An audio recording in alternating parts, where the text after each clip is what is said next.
The first selection in the 2020 NHL Draft belongs to the New York Rangers. This is the moment the New York Rangers secured the rights to the first overall pick in the 2020 NHL Draft. They earned this pick when the initial lottery selected a team from the qualifying round to choose first. The number one overall selection in the 2020 NHL Draft belongs to a team yet to be determined, coming from the qualifying round in the Stanley Cup playoffs. Then, losing to the Carolina Hurricanes in the qualifying round, the Rangers were awarded this opportunity.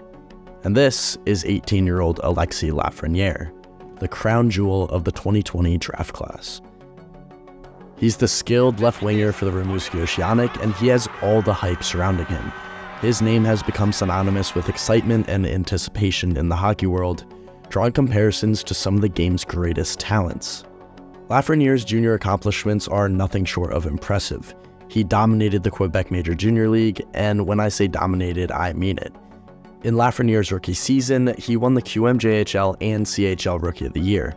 In his second season with the Oceanic, Laf won the QMJHL MVP and the CHL MVP. In that same year, he also played in the Hlinka Gretzky Cup. In this tournament, Lafreniere led with 11 points in 5 games as he captained Canada to the gold medal. Stays with him, Lafreniere pokes it ahead, still has it. Rolling puck, Lafreniere works in, shoots, scores! What a goal by Alexis Lafreniere! In his third and final year in junior hockey, Lafreniere again won the QMJHL MVP as he led the league in assists and points. In terms of the entire Canadian Hockey League, Lafreniere earned the MVP as well as the Top Draft Prospect Award. That year, he also played in the World Juniors, where he had 10 points in 5 games, where he earned the tournament MVP to go along with his gold medal. Knocked down by Lafreniere, loose in front, he scores! What a draw, Lafreniere, and Canada's back on top! Through 3 seasons with the Oceanic, Lafreniere put up 297 points in 173 games, earning him the CHL MVP twice, joining just Sidney Crosby as the only 2 pre-draft prospects to win the CHL MVP more than once. Not only did Lafreniere excel individually, he also made a profound impact on Rimouski, turning them from a 59-point basement team in 2016-2017 to a back-to-back playoff seasons with 90-plus points. So Lafreniere's junior career was nothing short of exceptional, and being captain of the Oceanic, it drew comparisons to another certain Canadian captain for Rimouski. And of course, I'm talking about none other than Sidney Crosby. Throughout Lafreniere's junior career, he was compared to Sidney Crosby, as they earned a lot of the same junior accolades, and of course, they captained the same teams. Lafreniere and Crosby were seen as standout talents in their draft years, praised for their exceptional skills, smarts, and leadership. Lafreniere's dominance in the Q drew comparisons to Crosby's earlier success in the same league.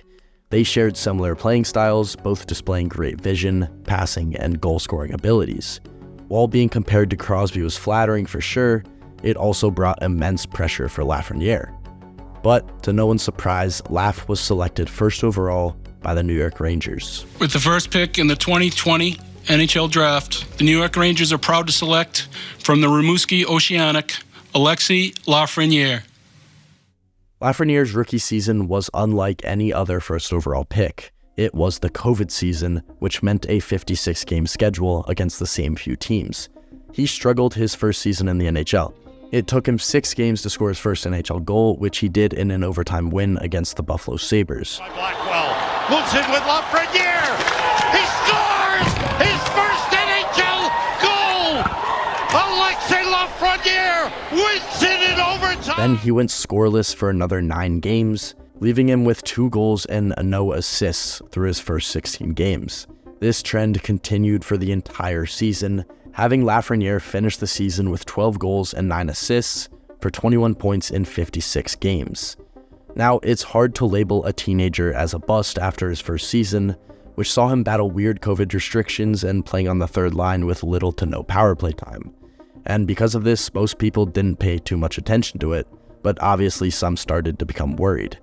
Now, Lafreniere was used to being the best player on his team every single team he's played on, and obviously he didn't expect to easily transition that to the NHL, but much more was expected from him.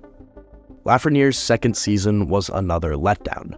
This season saw the Rangers become more competitive as they looked toward the playoffs, and this buried Lafreniere on the third line yet again, as the veterans like Kreider, Zibanejad, Panarin, and Strome led the way offensively. And midway through his second season, Laf had only recorded 8 goals and 11 assists for 11 points in 41 games. This struggle continued, leaving Lafreniere with just 31 points in 79 games. Almost no improvement in his offensive production from his rookie season. Through his first 2 NHL seasons, Lafreniere put up the lowest point total by any first overall pick since 1996. Despite Lafreniere not really contributing, the Rangers did make the playoffs as the second-place Metro Division team. The playoffs saw the emergence of the kid line that comprised of Filip Chytil, Kaapo Kakko, and Alexis Lafreniere. Despite the point totals not being there, all 3 of these players scored huge goals for the Rangers in their run to the Eastern Conference Finals. Slowed down on the stick check. The chance for Chytil. He scores! Lafreniere's third season was his season to prove himself, as his entry-level contract was coming to an end. But yet again, he disappointed, putting up just 39 points in 81 games. In the playoffs, he put up 0 goals and 0 assists in a 7-game defeat to the New Jersey Devils. This disappointing season sparked conversation about what the Rangers were going to do with him in the future. There were some people who wanted to trade him, but the Rangers ended up signing him to a 2-year prove-yourself contract worth $2.3 million per year. But the Lafreniere contract wasn't the only big change this offseason. Rangers also fired their head coach Gerard Gallant and hired one of the winningest coaches in NHL history, Peter Laviolette. The 2023 season came and all eyes were on Alexis Lafreniere to see how he handled his new contract. Laviolette put all his trust in Laf as he put him on the line with Panarin and Trocheck for most of the season and gave him time on the second power play. This change was all that Laf needed. He would go on to start the season pretty decently, putting up 17 points in his first 30 games. This play was good enough to keep him on a highly productive Panarin-Trocheck line. But not until after the All-Star break did Lafreniere really hit his stride. In his last 33 games after the break, Laf went almost point per game, scoring 28 points and registering a +12. This stretch of play also included Lafreniere putting up 10 goals and 6 assists in the last 15 games of the season, highlighted by a career-high game where he scored his first NHL hat trick, along with 2 assists for a 5-point night against the Arizona Coyotes. Empty net for the hat trick.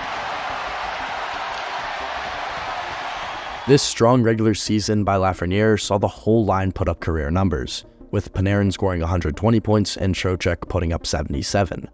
And as much as this success was Lafreniere's doing, it was equally as much as Laviolette's. Having a coach actually trust you and put you on the ice in big moments can do wonders for a player's development. Laf had been on the ice for an average of more than 2 whole minutes more per game than the previous season, allowing him to crush his career high in goals by putting up 217 shots and 28 goals. Along with the 28 goals, Laf also recorded 29 assists for his career high in points, 57. His big season didn't stop there though. The Rangers clinched the President's Trophy, and so far through 9 playoff games, Lafreniere has 10 points, including 4 goals and 6 assists. In the first round against the Capitals, he recorded 4 assists in a 4-game sweep, and so far through the second round, he has 4 goals and 2 assists in 5 games. And these goals have been big-time goals. Alexis Lafreniere has faced tough times his entire NHL career, but he's shown incredible resilience and growth. Despite struggling initially with the Rangers, he never gave up. From shining in junior hockey to dealing with high expectations as the top draft pick, Lafreniere has faced it all. Although his first seasons didn't exactly meet expectations, they taught him how to play in the NHL. And in 2023, Lafreniere really started to break out.